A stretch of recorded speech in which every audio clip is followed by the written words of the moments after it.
शेखर ई study में आप सभी का स्वागत है। प्रिय विद्यार्थियों, हमारे इस ऑनलाइन इंस्टीट्यूट के माध्यम से आप सभी को गणित और हिंदी विषय का आधारभूत तरीके से अध्यापन कराया जाता है, जिसमें कहीं अगर थोड़ी बहुत त्रुटि हो जाती है तो उसके लिए हम क्षमा प्रार्थी हैं और इस संबंध में आपके सुझाव आमंत्रित हैं। धन्यवाद। हेलो दोस्तों, मैं शेखर स्वागत करता हूँ आपका अपने YouTube channel Shekhar study point पर। दोस्तों, ग्राफ और तालिका की व्याख्या एवं विश्लेषण चल रहा था, जिसमें मेरा 2 पार्ट आ चुका है। ठीक है, उसी क्रम में आज तीसरा पार्ट होगा। ठीक है, सिलेबस आपके सामने है। ठीक है, इतना आपको अध्ययन करना है। पाई ग्राफ, बार ग्राफ, रेखा ग्राफ, टेबल चार्ट। ठीक है, 20 नंबर का यार टोटल आएगा। आपको एग्जाम तक पूरा प्रिपेयर करा दिया जाएगा और यहीं से आपको प्रश्न बनेंगे। इसी प्रकार से जितने प्रकार बताए जा रहे हैं उनको ध्यान से पढ़िएगा, इससे बाहर प्रश्न नहीं आएगा। ठीक है, तो आइए शुरुआत करते हैं पार्ट 3। देखिए, पार्ट तीसरा है। प्रश्न देखिए यहाँ पे दिया हुआ है पूरा है।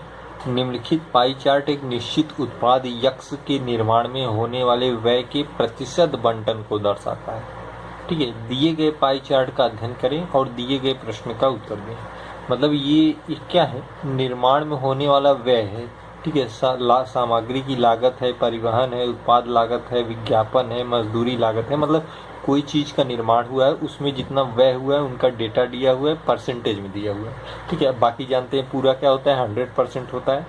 यहाँ अंश की बात नहीं की है तो अंश से कोई मतलब नहीं, इतना जानते रहे पूरा डेटा कितने का होता है, 100% का होता है। मतलब इन सभी को आप जोड़ देंगे 100% होना चाहिए। ठीक है, अब देखिए इससे रिलेटेड प्रश्न यहाँ दिया है। इस उत्पाद का मूल्य, इसका मतलब ये हुआ कि ये जो उत्पाद किया गया है, मतलब जो निर्माण हुआ है, उत्पादन जिसे आप कह सकते हैं, इस उत्पादन का मूल्य क्रय मूल्य से 20% अधिक अंकित किया गया है। ठीक है, यदि उत्पाद पर अंकित मूल्य 150 है तो उत्पाद की एक इकाई निर्माण में प्रयुक्त सामग्री का मूल्य कितना है। ठीक है, देखिए लिखा बहुत लंबा चौड़ा है लेकिन प्रश्न बहुत शॉर्ट है, छोटा सा है। ठीक है, इस उत्पाद का मूल्य मतलब जो उत्पादन किया गया है उसका जो मूल्य है उसे देखिए क्रय मूल्य से 20% अधिक अंकित किया है। देखिए जो क्रय विक्रय अंकित मूल्य नहीं जानते उनको मैं साधारण से बता दूं। जैसे एक मान लीजिए कोई एक प्रोडक्ट है। ठीक है, इसको बनाने में 50 रुपये लगे हैं। ठीक है, 50 रुपये लगे हैं। ठीक है, अब अगर हम इस पर अंकित कर दें 70 रुपये तो आप कहेंगे ये अंकित मूल्य है 70 रुपये। मान लीजिए किसी ने 50 में खरीदा होगा, उसने 70 का स्टिकर लगा दिया तो उसका क्रय मूल्य था 50, लेकिन उन्होंने अंकित कितना कर दिया, इस पे स्टिकर लेबल लगा दिए 70 का।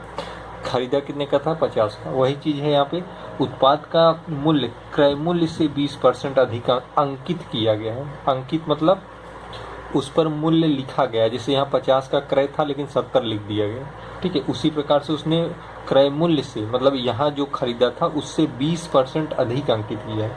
ठीक है, यदि उत्पाद का अंकित मूल्य 150 है, उत्पाद का अंकित मूल्य 150 है और यहाँ पे इस लाइन, अब इसको पढ़ने के बाद पुनः इसे पढ़िए। इस उत्पाद का मूल्य क्रय मूल्य से 20% अधिक अंकित किया गया है, मतलब जो 20% अधिक अंकित किया गया है वही का मान 150 दिया है।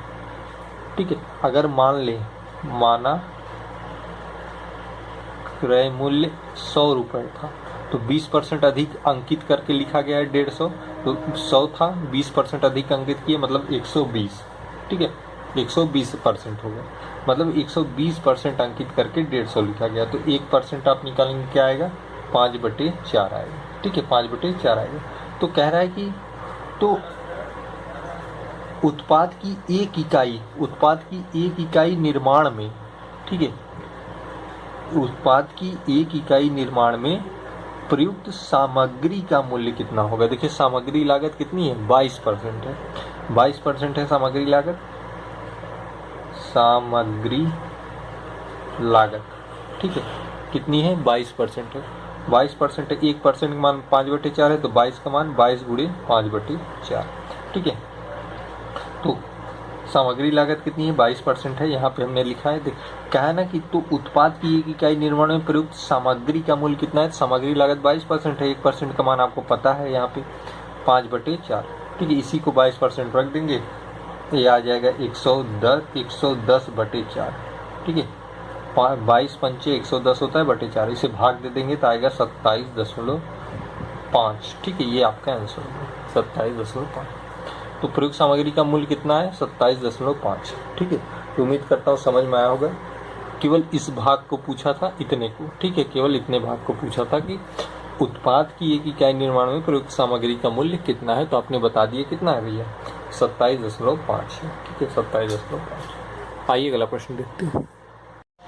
देखिए अगला पैराग्राफ देखिए, एक शहर की जनसंख्या 8,000 है। मैं पढ़ दे रहा हूँ, अगर स्पष्ट नहीं दिख रहा है तो अब मैं पढ़ रहा हूँ, देख लीजिए। एक शहर की जनसंख्या 8,000 है, उनके पास विभिन्न प्रकार के व्यवसाय हैं, ठीक है, मतलब 8,000 लोग इस शहर में निवास करते हैं, मान लीजिए पूरा शहर है, इनके पास विभिन्न प्रकार के व्यवसाय हैं, जो पाई चार्ट द्वारा दर्शाया गया है। पाई चार्ट का अध्ययन करें, दिए गए प्रश्नों का उत्तर दें। देखिए पूरा ये शहर बसा है, इसमें व्यवसाय करने वाले देखिए इतने लोग व्यापार करते हैं, कोई भी व्यापार करते हो, इतने लोग कृषि करते हैं, इतने लोग सेवा क्षेत्र में हैं और इतने लोग उद्योग क्षेत्र में, ठीक है।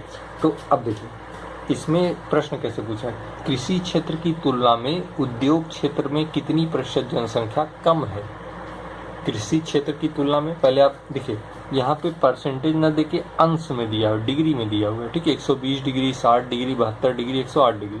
आप जानते हैं पूरा वृत्त कितने का होता है, पूरा वृत्त कितने का होता है, 360 डिग्री का होता है। इसी 360 को क्या किया गया है, डिवाइड किया गया है। देखिए 120 में, 72 में, 108 में, 60 में, अगर इन टोटल 60, 120, 72, 108 जोड़ देंगे तो 360 होगा। हमेशा वृत्त अपने आप में 100% और कोण में 360 डिग्री का होता है, ये चीज़ बताइए। तो पूरा वृत्त कितने का है, 360 डिग्री का। लेकिन यहाँ आपसे इससे कोई मतलब नहीं होगा, केवल इन आंकड़ों से मतलब होगा। कृषि क्षेत्र, कृषि क्षेत्र क्या है, कृषि क्षेत्र 120 डिग्री। उद्योग क्षेत्र, उद्योग क्षेत्र, कृषि क्षेत्र बाद उद्योग क्षेत्र, उद्योग क्षेत्र कितना है, 108 है, ठीक है, उद्योग क्षेत्र कितना है, 108 है, उद्योग क्षेत्र कितना है, 108 डिग्री, ठीक है। कृषि क्षेत्र की बात किया है और उद्योग क्षेत्र की बात किया, तुलना किससे किया है, कृषि क्षेत्र की तुलना में उद्योग क्षेत्र, मतलब कृषि क्षेत्र की तुलना में उद्योग क्षेत्र, मतलब कितने % जनसंख्या कम है। देखिए कम जानने के लिए कम मतलब अंतर, भाई इससे ये कितना कम है, इससे ये कितना कम है, तो आप क्या करेंगे, 120 माइनस 108 कर देंगे, ये कितना आ जाएगा, 120 माइनस 108। जब आप करेंगे 120 माइनस 108 तो 12 आ जाएगा, ठीक है, 12। क्षेत्र में कितनी प्रतिशत जनसंख्या, अब ये केवल तो 12 अंश में जनसंख्या है, लेकिन प्रतिशत की बात किया है किसकी तुलना में, कृषि क्षेत्र की तुलना में, तो भाई प्रतिशत कमी निकाल लीजिए। 12 किसकी तुलना में, कृषि क्षेत्र की तुलना में 120, प्रतिशत में का है 100 से गुणा कर दीजिए, 0 0 से कट गया, 12 12 से कट गया, कितने %, 10% कमी, कितने की, 10% कमी, ये आपका आंसर है, ठीक है।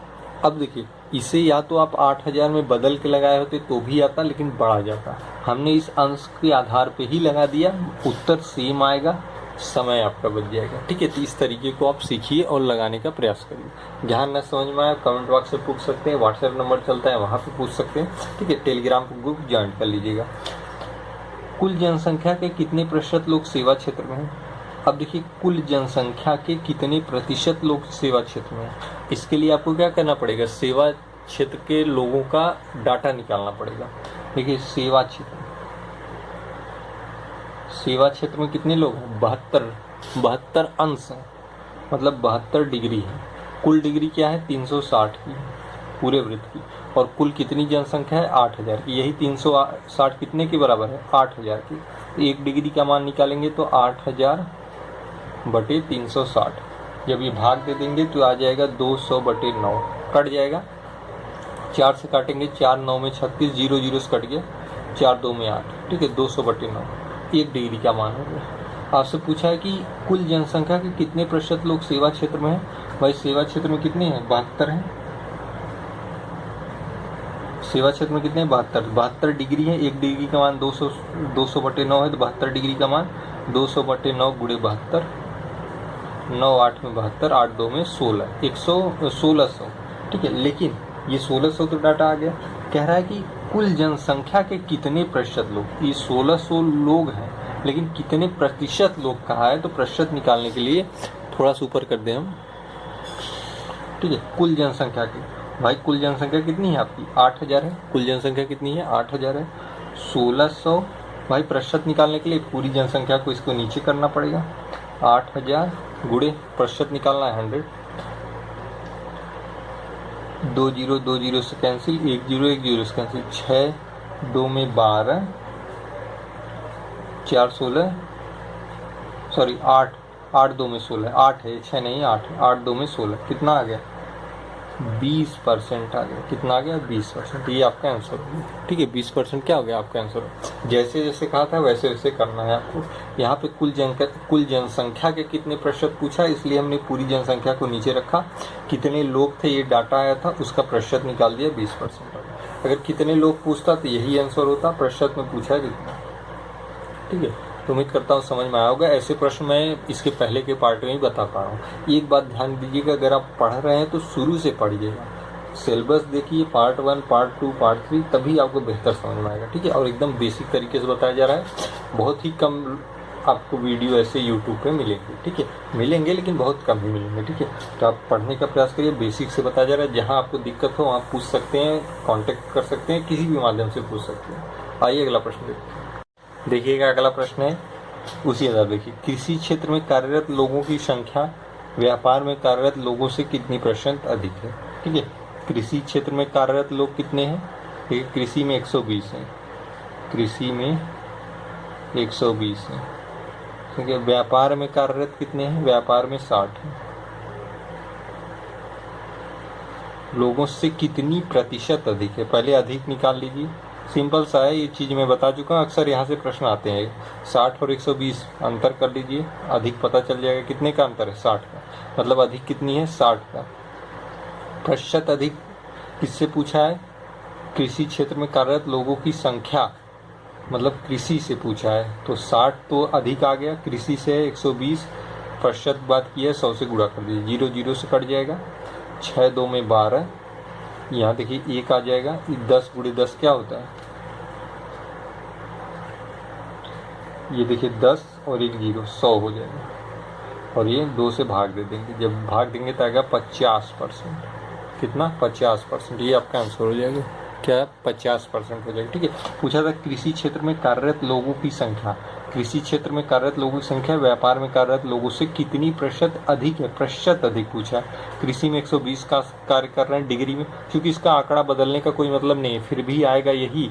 अगर आप आंकड़े में बदल के लगाएंगे 8000 के हिसाब से तो भी यही आएगा, लेकिन आप अंश को ही मान के चलिए यही आंकड़ा है। ठीक है, कृषि 120 व्यापार 60, दोनों का अंतर निकालेंगे तभी आपको पता चल जाएगा ना कौन सा अधिक है। देखिए 120 में 60 घटा दिए, 60 का अंतर आया, मतलब ये 60 अधिक है किससे, 60 से 60 अधिक है 120। ठीक है, तो कहा है कि कृषि क्षेत्र में कार्यरत लोगों की संख्या व्यापार में कार्यरत लोगों से कितनी प्रतिशत अधिक है। भाई अधिक 60 है, प्रतिशत अधिक पूछा है तो किससे, कृषि की तुलना किया है, 60 120 किया, ये कृषि वाला 120 लिखा, गुणे 100 कर दिया, 50%। ठीक है, आइए अगला प्रश्न देखते हैं। देखिए फिगर वाइज ये प्रश्न देखिए, सेवा तथा उद्योग क्षेत्र में काम करने वालों का क्रमशः अनुपात क्या होगा। सेवा तथा उद्योग क्षेत्र में काम करने वालों का क्रमशः अनुपात क्या होगा, ये प्रश्न आप हमको लगा के बताएंगे इसका आंसर। ठीक है, इसका आंसर क्या होगा आप हमें बताएंगे। आइए अगला प्रश्न देखते हैं। देखिए ये भी पाई ग्राफ है। निम्नलिखित पाई चार्ट एक विद्युत बल्ब को बेचने में हुए विभिन्न खर्चों के प्रतिशत विवरण को दर्शाता है। मतलब एक पाई चार्ट है, इसको एक विद्युत बल्ब है उससे बेचने में कितना खर्च आया उसी को दर्शा रहा है। ठीक है, देखिए पैकिंग में, मार्केटिंग करने में, मोल्डिंग करने में, पिघलाने में, कांच कॉपीराइट करने में, मतलब ये पूरा निर्माण से लेके बेचने तक की पूरी जितनी भी प्रक्रियाएं हुई हैं उनमें कितना खर्च आया, उनका परसेंटेज वैल्यू यहाँ पे दिया हुआ है। आप जानते हैं पूरा कितना होता है, 100% होता है। पूरा कितना होता है, 100% बराबर होता है। अब उनको देखिए परसेंटेज में डिवाइड किया गया है, सब सारी चीज़ों को अलग अलग डिवाइड किया गया। अब आपको इसी आधार पर प्रश्नों को वहाँ सॉल्व करना है। मार्केटिंग, कॉपीराइट, कांच, पिघलन, मोल्डिंग, पैकिंग आदि। पैकिंग यदि बल्बों की एक निश्चित मात्रा, ठीक है,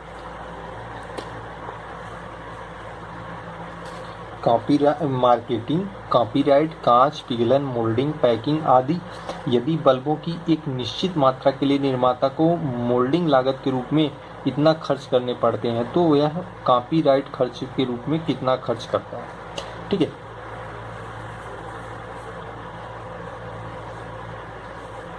अब देखिए यहाँ से इसे पढ़िए, निर्माता को मोल्डिंग लागत के रूप में 28,400 खर्च करने पड़ते हैं।